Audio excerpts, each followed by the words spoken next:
So, yan. For today's video, ako po ay gagawa ng dishwashing liquid. Ayan. So, mayroon po itong 9 components. So, ito, ayan po siya. Sinunod-sunod ko na po siya. Bali, pang 10 po yung ating tap water. Ayan. Bali, 15 liters po ito. Ayan. Kung bago lang po kayo nagagawa ng dishwashing liquid, ay pag umorder po kayo, ay meron na po silang nilalagay na step-by-step procedure kung paano nyo po yun gagawin. Ayan. Una po ay maglagay po tayo sa timba ng 15 liters na tap water. Tap water po. At susunod po, yung step 2 natin ay yung ating SLES. Ayan. So, kailangan po, tunaw na tunaw yung ating SLES bago po tayo magdagdag ng susunod na raw materials po natin. So, kailangan po dapat ito ay tunaw na tunaw. So, nakalagay po dito, put number 2, SLES, and immediately stir until fully diluted. So, kailangan po ay tunaw na tunaw po siya. Kaya dapat, pagkalagay po natin, haluin po natin hanggang matunaw.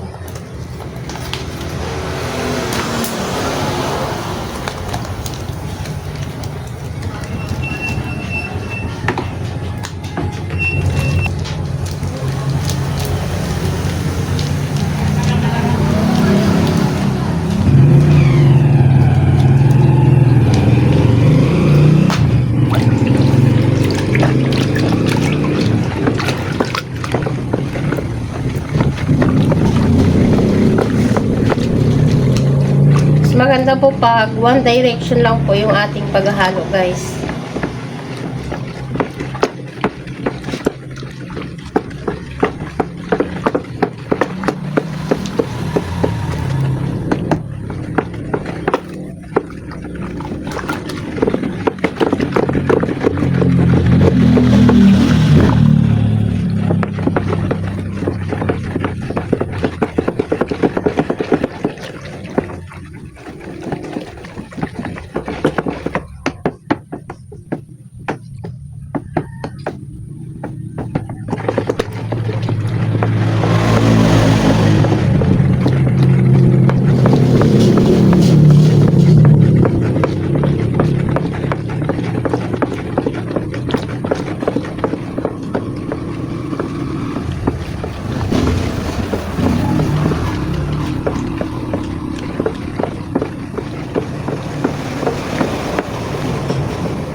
Hmm?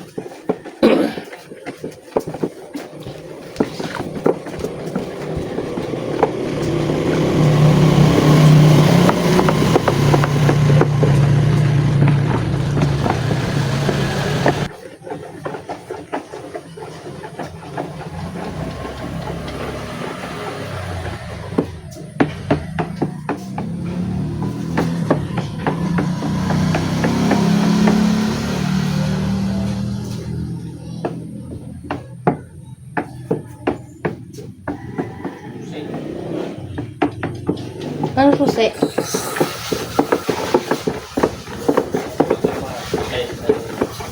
Nandito kanina inirami ko yung ramil yung kanina.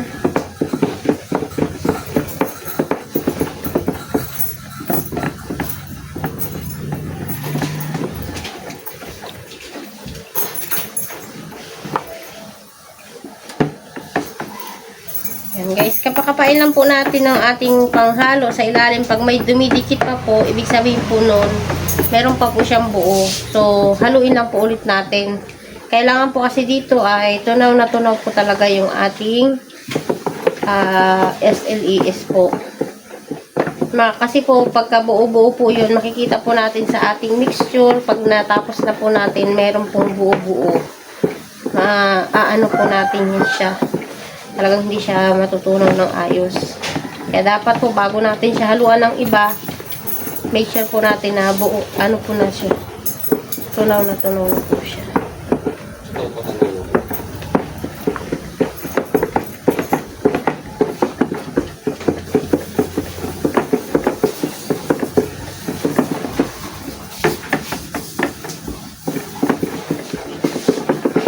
Sunod na po dito ay yung ating number 3.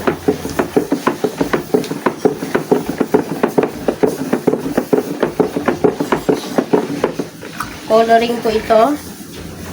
So, kulay blue po ito kasi antibac po yung ating scent. Kaya, yung antibac po diba ay kulay blue. Kaya, ang kulay po ay blue. Yan. Ganda po yung kulay ng ating dishwashing.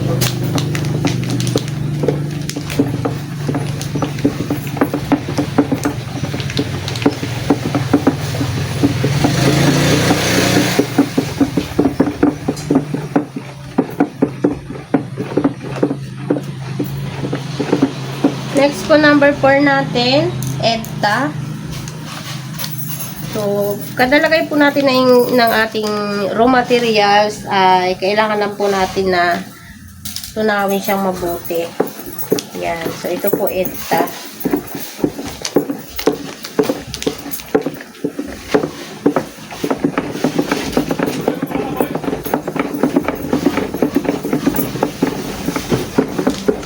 Ating number 5 po ay yung ating antibac.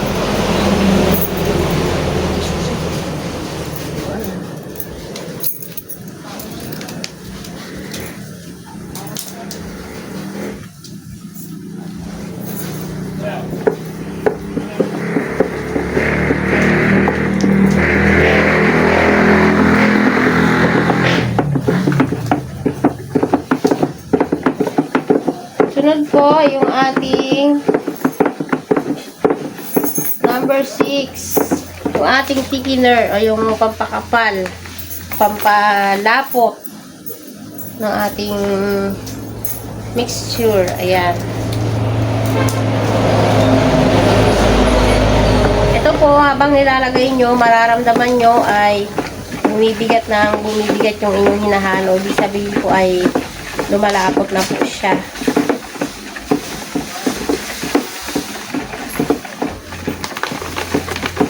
Habang hinahalo nyo siya, ayan, nangangawit yung kanang braso kasi bumibigat na po siya habang hinahalo. Ayan. Yung ilang po natin ng mabuti.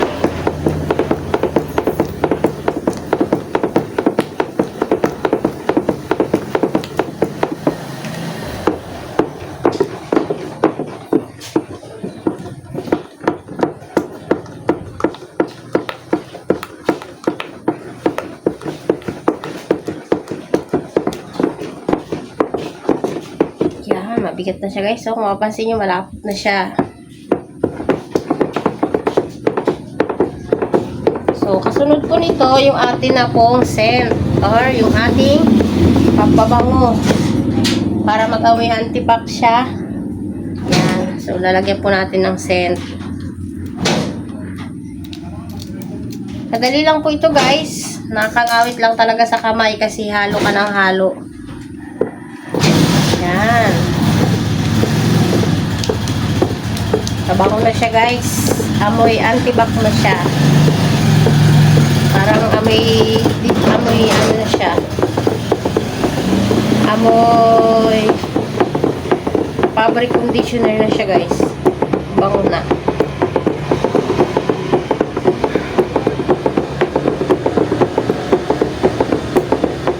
Yan.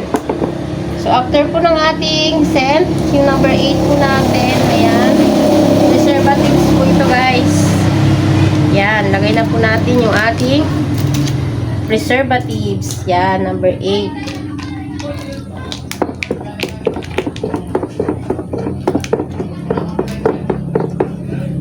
halo dito, halo doon. Ayan. Tandaan nyo guys, para po hindi masyadong madami yung bula niya, huwag nyo pong ikukontra yung paghalo nyo. Isang direction lang po yung inyong paghalo para hindi masyadong madami yung bula niya. Next po natin, yung number 9 po natin, yung ating degreaser. Ayan. So, malapit na po tayong matapos guys. Ayan.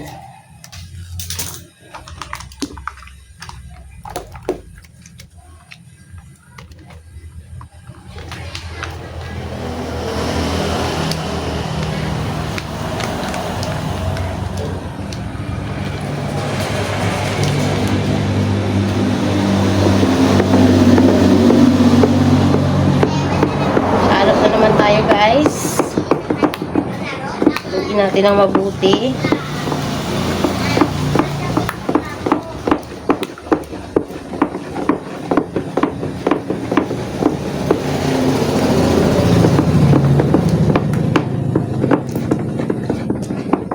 Yan.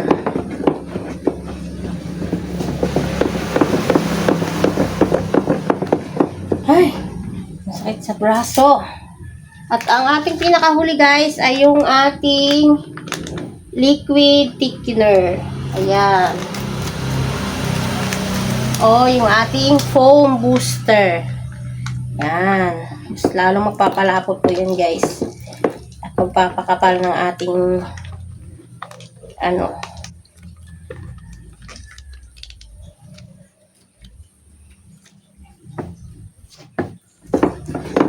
Ayan. So, sobrang dali lang guys ang paggawa ng dishwashing liquid.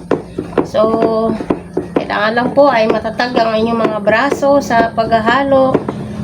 Siyempre, matyaga kayo guys. Ayan. So, yun lang po talaga yung susi, yung tiyaga, sipag. Ako po, ito yung extra income ko. Kahit dito lang sa bahay ay meron tayong konting pinagkakakitaan. Yan. Siyempre ay laging kailangan sa paghuhugas ng plato. Ayan, no, kita nyo guys, malapot yung ating dishwashing liquid. Ayan. So, pag natapos nyo pong haluin, i-leave lang po natin ng at least 24 hours. Pwede rin po ito kahit half day. Mawala lang po yung kanyang mga bula. Para pag sinali nyo siya, hindi na mabula.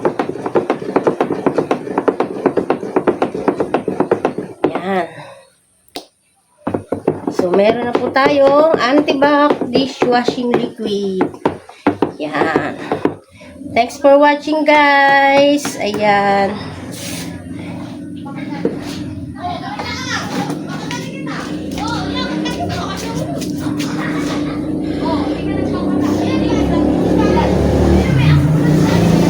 Yan po yung ating finished product.